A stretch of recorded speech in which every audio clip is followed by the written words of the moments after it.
I graduated from college roughly 15 years ago, and I like to believe that since then I spent like 30 years in the service business. So how is this supposed to work out? Let's do the math together. I joined IBM in 1998, actually the consulting arm of IBM. And as a consultant, I worked at financial services company and retail companies, which are also considered service companies. So it's basically 2 times 15 years. So, as a consultant being out at our clients, in the past probably 6, 7, 8 years, I focused on engagements around improving the innovation capabilities of our clients. So I had projects where we improved, we set up new business models for clients in the retail industry, in the banking industry, and so on. 2 years ago, roughly 2 years ago, I had the chance to join IBM Research. I brought some of the ideas and some of the stuff that I experienced out there, our clients, into IBM Research, and decided to do research on some of those shortcomings that I experienced out there at my clients. In fact, giving advice on services, innovating new services, I realized at our clients that our clients do fairly well at, is this one? No, not really.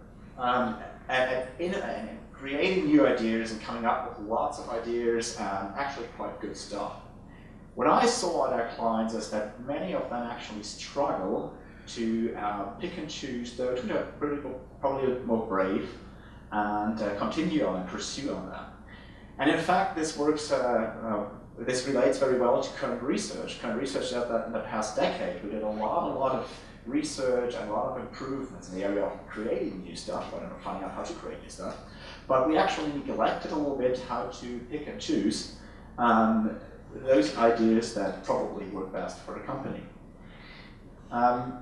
What exactly changed? We saw that in the past decade, it was the era of open innovation.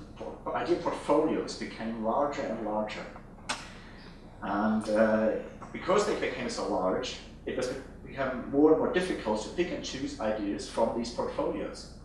In fact, some statistics say that up to 40% of those ideas that are pursued in companies never underwent any kind of a proper assessment or reflection. It was just basically said, oh, it sounds good, go ahead and just do it. Other researchers report because of this behavior, we do see a lot of hollow go decisions. Hollow go decisions means, as I said, just go ahead, continue with your idea, but I don't provide you any means. I don't provide you any money, I don't provide you any time.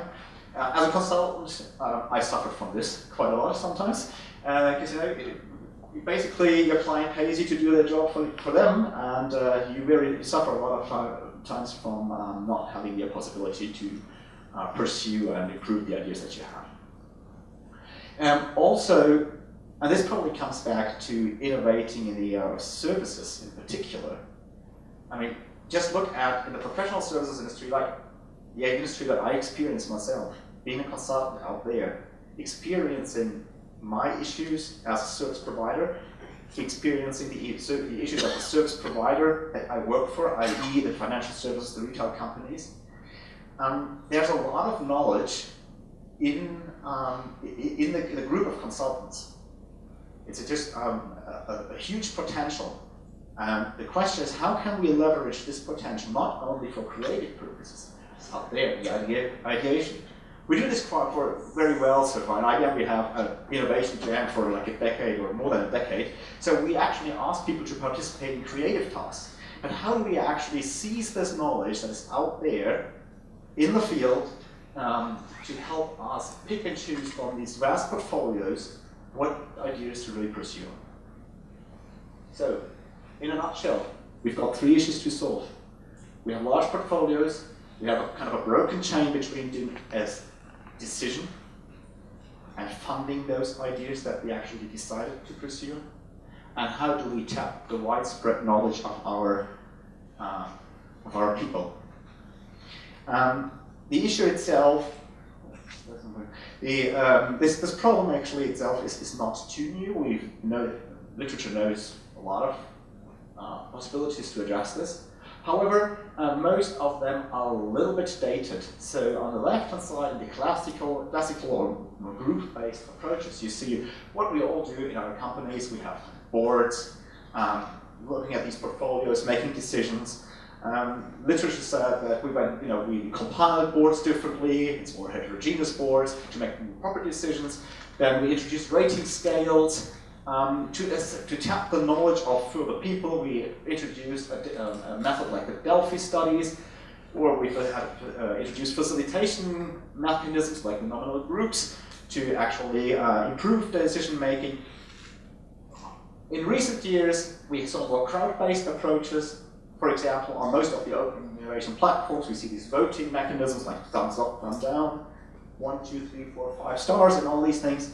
And as well, the introduction of market approaches, like the stock markets, but internally, so you actually disseminate stocks of ideas and you see people dealing with them.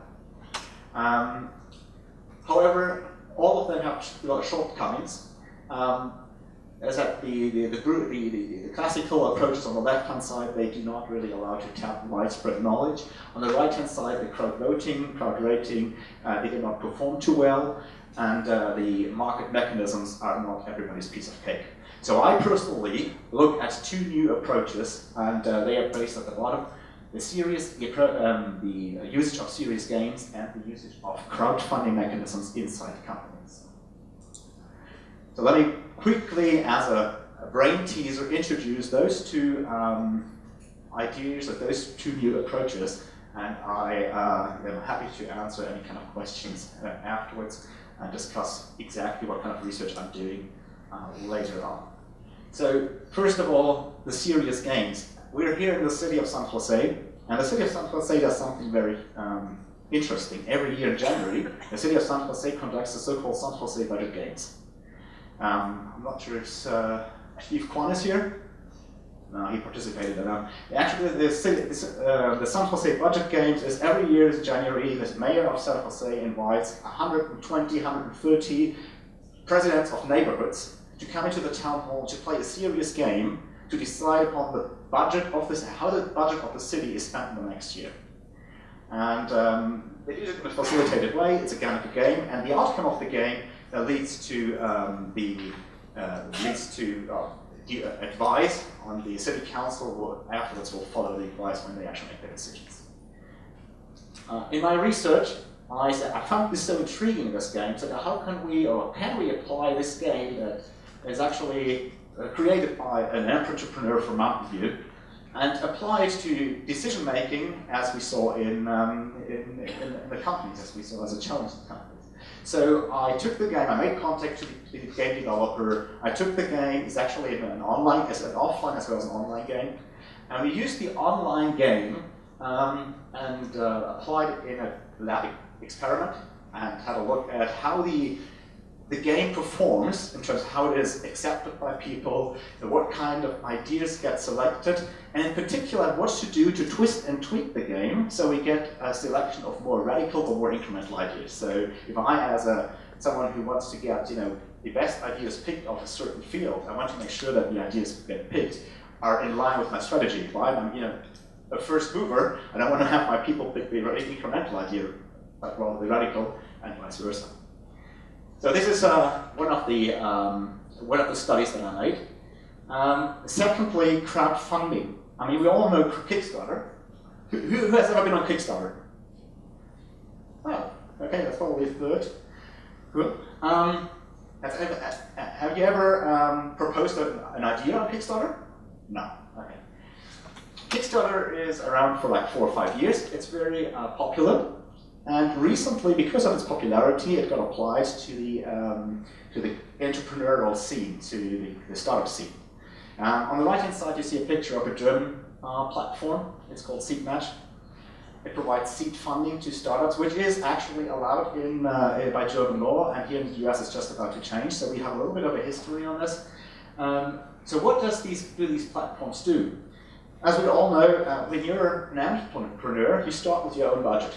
then you actually ask mom and dad if they've got any kind of funding, and they may help you out. However, there's only one mom and dad. And what research shows that roughly a personal investment for entrepreneurs is in the area of like 25,000 euros or dollars. And then business angel and VCs get very interested in startups as of, let's say, 250, 30,000, because this is a proper investment. But there's kind of a funding gap in between a 25 to 200, 300,000 range, in this range. So this is actually what crowdfunding tries to address, in particular crowdfunding for startups. And the question that I raise is, don't we have the same situations in corporations? Because in corporations, I mean, I start with, my spare time is my buddies, and I work on my idea. Eventually, getting a proper amount of funding for my idea, I need to get seen by senior management. They are probably more interested in the bigger business, but as long as my idea is too small, I don't get really seen, and I totally depend on my next manager to help me out. So the question is, can't we use something like a crowdfunding mechanism inside a company to actually fund those seed ideas in companies? In fact, IBM did exactly this in a few trials. We tried it out in the Watson Lab at the East Coast. We tried it out here in the Almaden Lab roughly a year ago. And we also tried it out in our headquarters in Amok and in the office of CIO twice, actually. So what I did is I had a look at how IBM did this, and now at the moment I do research on how to conceptualize it.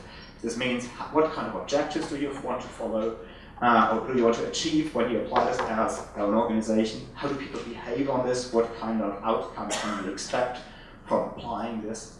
And basically, this is two mechanisms that I have a look at that probably or hopefully may help us to seize the knowledge that we have out there in our crowds internally and actually use it for idea assessment in our innovation processes. Thank you very much.